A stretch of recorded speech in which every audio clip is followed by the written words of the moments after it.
This is a video on the advanced settings of setting up your company on Flobot. In the last video, which was the quick setup guide, we set up our company in a very basic way, and now we're going to look at setting it up so that we can actually use Flobot, send out invoices, allocate resources to particular jobs, and that comes from the setup screen here. It looks pretty complicated, but in this instance we're really doing this for the Flobot Essential edition, so a lot of the tabs won't be used.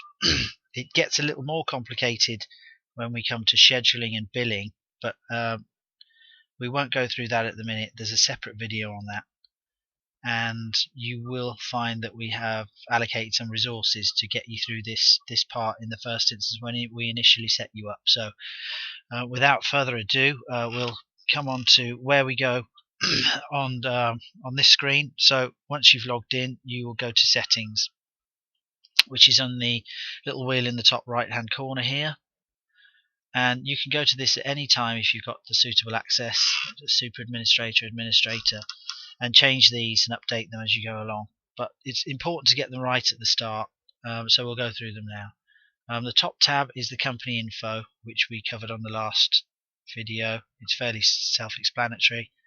It's the very basics of your business. The next one down again is, most of this will have been filled in the last one, but let's just have a quick go through it while we're here. Sage Pay Vendor is not really relevant unless you have the payment gateway solution in Flobot, so we can leave this blank for the purposes of this video. VAT number, leave it blank if you're not VAT registered. VAT rate is adjustable, so adjust it to the current rate. Theme is, we're going to keep the default theme. Time slot period, we're going to say 2 hours. Start time for our engineers and our services 8 o'clock and finish at 6, but that could be any time. FTM commission scheme stands for Field Team Member Commission Scheme. Do you pay commissions to your engineers for getting jobs, for instance? We'll assume we don't at the minute. Split method will depend on the department or the field team member, but we don't need to worry about that at this stage. Referral scheme, we will say no. PAY scheme, no. Auto allocate is for larger organisations with multiple people answering the telephones in their office that want to allocate the resources, the calls coming in proportionately. We'll put that no. Missed appointment penalties. If your engineer misses an appointment, you might want to automatically charge them, £40, which is what you might give back to your customer. Card payment appointment lock, we'll put no. Again, if you haven't got zero and you're not outputting this to your accounts package, you don't need to worry about the account code and the clearing code. This is going to be covered in another video. Debit card, surcharge, credit card, Amex, these are what you will need to put on to process your cards if you have the payment gateway. But again, that's in another video. Terms and conditions URL, good idea to have it. It means that you can change it once on your website and you don't have to change it again. And the link will appear in your invoices and it will appear on your quotes. So no one can say that you haven't provided them with a copy of the terms and conditions. We'll just put that one in there. Send customer new account email, no, in this particular version. Call out charge, no. Billing blocks, we'll just leave it 15 minutes. And quote tracking, we shall leave that, so we'll save that information. Whenever you see the green bar, make it disappear. That will bring us down on the left hand side. Now we want to go to templates. Templates are all the emails that will be sent out to your customers, giving them information. That might be a quote, an invoice, cancellation of an order, payment receipts. So you can customize these so they look exactly like your company branding, and you can do that by changing the colors and the text background. They're defaulted to the sort of nice French grey color, which is a la mode at the moment, but feel free to adapt them to your heart's content.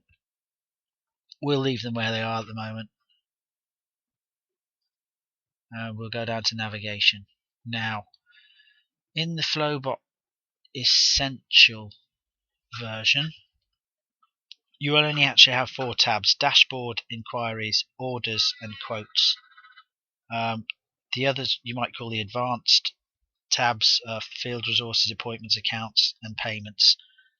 But that's something that you might want to get onto after you're comfortable with the very basic version. And you don't have to call these dashboard, inquiries, orders, or quotes. You can call it anything you like.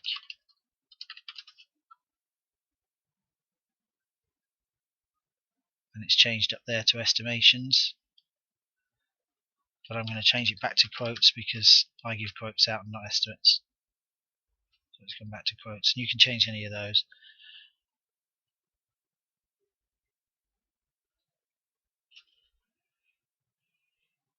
Which will leave us now down to the coverage section. And this is basically where your services are provided. So if you live in London, as we do, you'll click the London tab. And when it comes to allocating your engineers, it will mean that you get a selection of the boroughs of London that they will cover. And obviously if you are working in Bradford, for instance, you want to click the Bradford tab. Labour charges. I've put one in here already, but I'll go through them with you. In the first instance, because we're not going to be using the schedule, and we're not going to necessarily be using FieldNet, which is the app for the engineers in the field, we can just keep this very, very simple. We don't need to charge our customers while they're in the field. We can do all that in the office. So we will put this down, pricing name as all prices, and instead of being time based, we'll put fixed rate. And what that means is that we won't be taking any data from the FieldNet app. So we'll save that. And we'll go down to departments. And this is probably the most important one at this particular stage in this particular version of Flobot. This is determining exactly what your business does, and the types are how granular you want to get with your business. So we're starting with a gas and heating company. As a department, you may have another department of plumbing, you might have another department of appliance repairs, and obviously if you're not running a plumbing or gas and heating company, you might be an IT repair company, so you would have IT repairs and as a department, and you may have subheadings of installations, rewiring, software installations, etc. If you're a hairdressers, you might have a department name as a hairdresser. And the subtypes would be cut and blow dry, for example. But in the first instance, one department, you might offer several different services and several variations of that service under one heading. So we'll start with gas and heating, and to that we want to add some types of gas and heating. And I've already added one, boiler repair, but I will now go down and add another one here, which again we go to the top right here, down to our filing cabinet, and we click it, and we go to add department type, and we will say in this particular instance, boiler service, pricing, we'll go to all prices, minimum units, as I've discussed in a previous video I think, but let's set them at 4. That means there's 4 billing units in an hour, but it's not particularly relevant unless you're taking data from the field again, but just put it at 4 for the default at the minute. Estimated time to complete, I suggest you put in as 60 minutes, and that basically will give you a minimum time of 60 minutes to do your boiler service, or 60 minutes for a quote. And I suggest you probably do that to all types just as a default to start with. FTM split means field team member. How much revenue do you split with them if they're a contractor? And again, at this stage we're not really going to configure that, so we'll just put 50. Do you put any bonuses in, call out charges? In this case we'll say no because we're on the basic version. So now that we can see that we've got a department which is gas and heating. It's got 2 allocated types. It hasn't got any orders allocated to it yet because we haven't set the system up to allocate any orders to it yet. And if we go and have a look at those types, we can see that we've got boiler repair and boiler service. Let's add another. Add a department type. We'll put gas safety certificate in this instance. Again, we'll put it for all prices, and we'll put it for minimum units, and the estimated time to complete 60 minutes.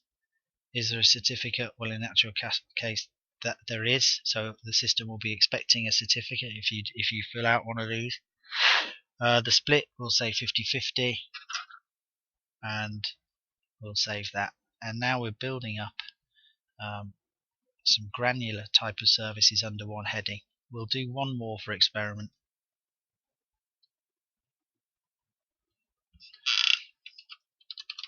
We'll put boiler installation,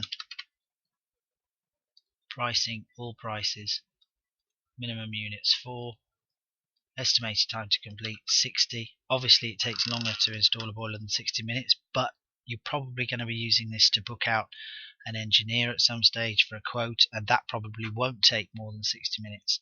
So let's just put in 60 minutes as a default. Certificate, generally there is, but we'll leave it. FTM split again, we'll just put in 50, but that won't have a massive amount of relevance on an installation. And now we can see that we've got one department and 4 types, and those types that we have added look like this. And this is probably the most important thing to get right at the start, because it's very difficult to go back and add these once you've allocated some jobs to them, or you've allocated some customers to these individual types and the department. So you want to have a think about that at the very start of your business. What do you do? Is it broken down into, say, 3 departments, and of those 3 departments are there several different parts that make up, or jobs that make up, that department, and that's the granular ones that you want to put in the department type. So we'll assume that you've done that correctly, and if you have any problems with that, you can always pick up the phone to us. We're always here to help, so just give us a call and we can give you some advice. Let's go to suppliers. On the basic version, we're not going to configure any on here, so we're going to leave that one. The price list,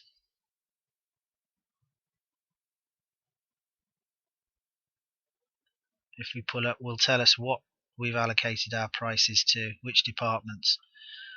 But again, at the minute, we're not going to configure that on this version of Flobot. Teams, well, you don't have to have any teams, but you may have several different teams doing different jobs. But for the purposes of Flobot Essential, let's type in all teams, and that will be our only team.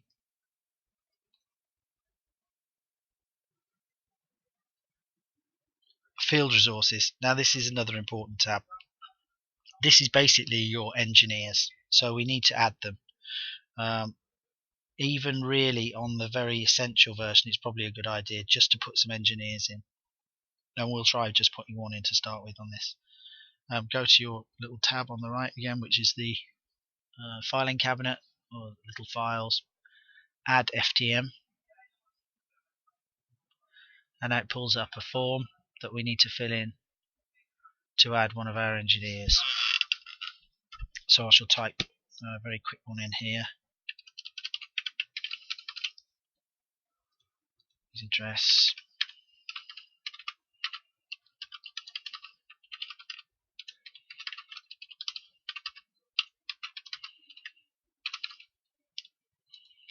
his number, and that's important to get right, because you're going to perhaps send him SMS messages and you need to get hold of him.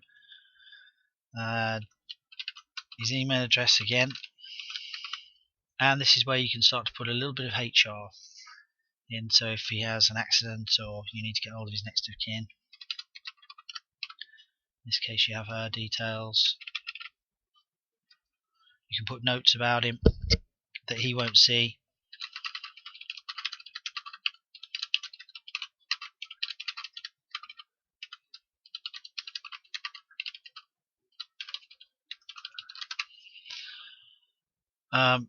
Who introduced him? Sometimes you may want to reward some of your employees for introducing good engineers, or allocate someone, but just put in who found him, or blame someone possibly.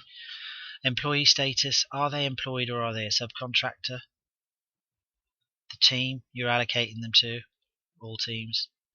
The priority. Now the priority is how good are they at their job. It's not massively relevant unless you're using FieldNet to allocate job slots or resources for customers based on location and skill set. But it is quite a good idea to sort of rate your engineers to start with. So, I mean, we'll just say that John Smith's a very good engineer and he's got a priority of rating of 1, and it goes right down to 50. So he's going to be the first person picked if he's in the right area for whichever job he's able to do. Appointment throttle, we'll put this to 50. The appointment throttle, I'll just tell you very briefly, allows you to book out at 50 appointments for him at any one time. Now, you may want to make sure, if this guy, John Smith, is new to your company, that he doesn't get swamped with appointments. You may want to just give him a sort of trial to see that he's a good engineer, and so therefore you want to keep his throttle low. So you may say, look, let's give John 5 appointments to start with, and if he's successful with them and he sends us back his paperwork, for instance, or the customers are happy with him, then we'll increase his throttle over the weeks. So, but for the purposes of our demonstration, let's put him at 50. Again, the same with the quote throttle. Do we want to give John 50 quotes to start with before he's given us any of them back? Otherwise, he might just run off with them all. In this case, we'll say that John's very trustworthy and we're going to give him 50. Enable FTM slots means, shall we assume that John is always available to work for us? And that might not be the case because he's a subcontractor, but for the purposes of the demonstration, let's say yes. And because we think he's going to be available all the time, should we just fill out his slots and say yes, he's going to work all the days, and let's say yes, and let's save that information. And now that we can see we have created an engineer, he's been given a unique ID number, he's got his name, his phone number, the team he's allocated to, the priority he's given, it's 50 throttles and 50 appointments, and when he was added. And his status is always going to start off as pending, generally because you'll meet someone, they'll come in for an interview, you'll put them on the system, and then you'll need some more details from them, such as their driving license, their proof of address, if they're gas safe registered you might want to take their certificates and documents, etc. But let's assume that we all have those now, and we go back to edit. Let's edit John. I've actually called him John, so let's just change that. I've called him John, trading name Smith.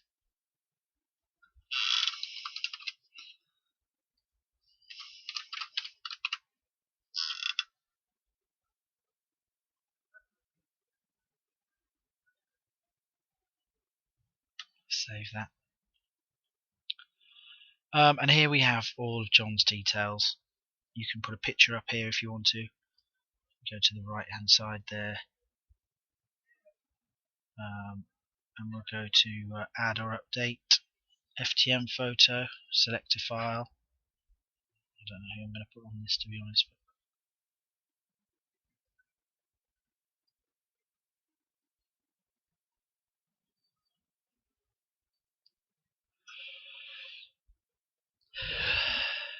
that's not John. And we're going to now put in where he covers. Now he can do this from his portal, but we'll get onto the contractor portal on yet another video. But this is basically showing us all of the areas of London and the surrounding areas, counties by the looks of it. And we need to fill in exactly where he will cover. And he can do this himself, or you can go through them with him. And because some engineers will only cover east postcodes in London, for instance, or some will cover the whole of London, or some of them live in Kingston or wherever. They won't cover all of the areas that you want them to, or they might, but it's important to know that. So in this case, we're going to say that John is very accommodating and that he covers all the areas of London. So we will save that information.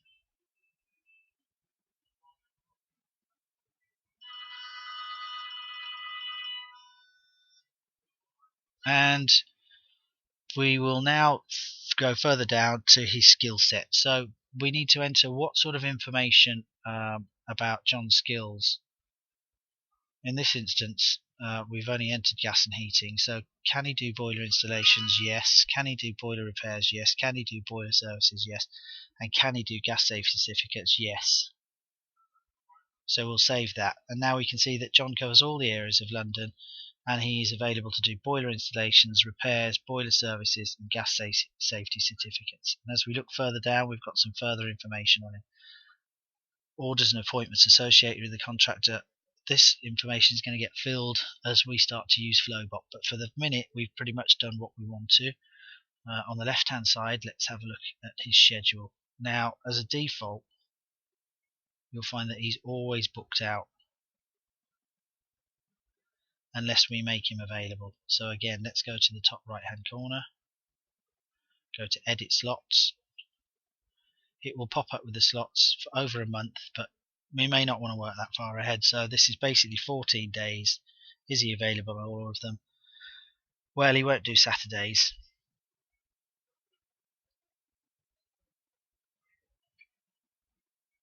And he won't do Sundays either. On Wednesday he's got a doctor's appointment at 12 o'clock. He won't work next Saturday. He will work next Sunday and following, so we'll save that information. And now when we go back to our schedule, we can see that he's available to book on these days. I've gone that wrong, sorry, my fault.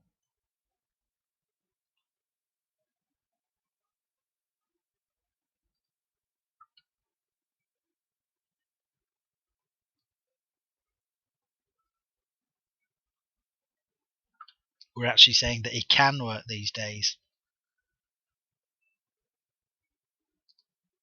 So we'll fill the days that he can work and unfill the days that he can't work.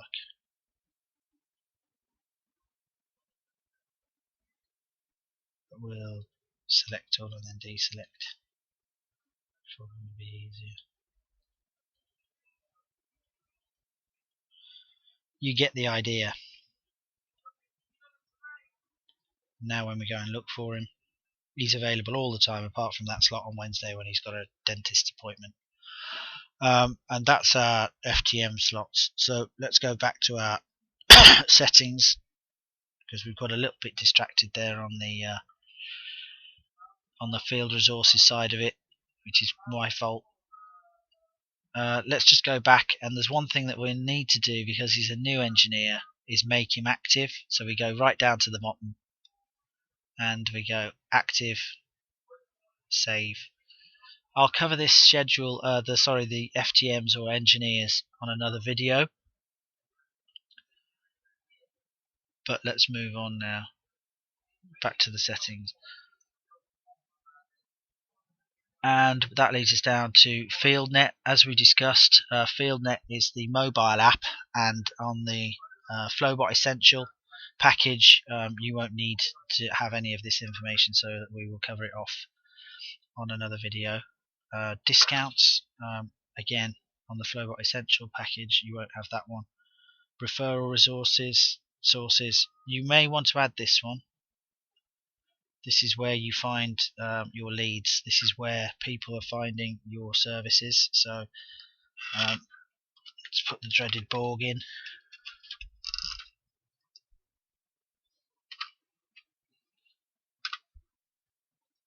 As one of them. We can put as many as we like in here. Obviously if you put 20 in, there's going to be a big drop down menu, so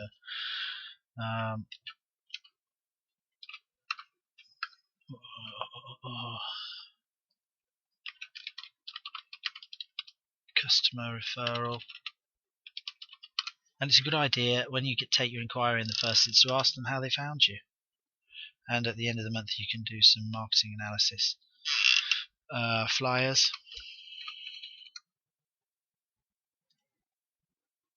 And let's put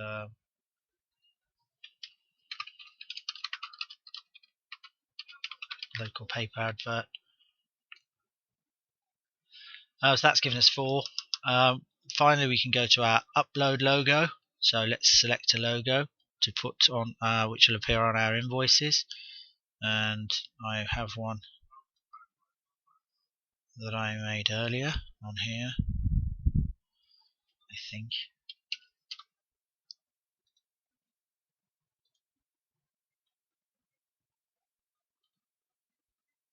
There we go. Come out a bit of a strange, to be honest, but still it'll do. And finally, 0 settings. Again, if you're not outputting to an accounts package, 0 is the one that we have written an API for at the moment. There's more coming. You don't need to worry about that at this stage.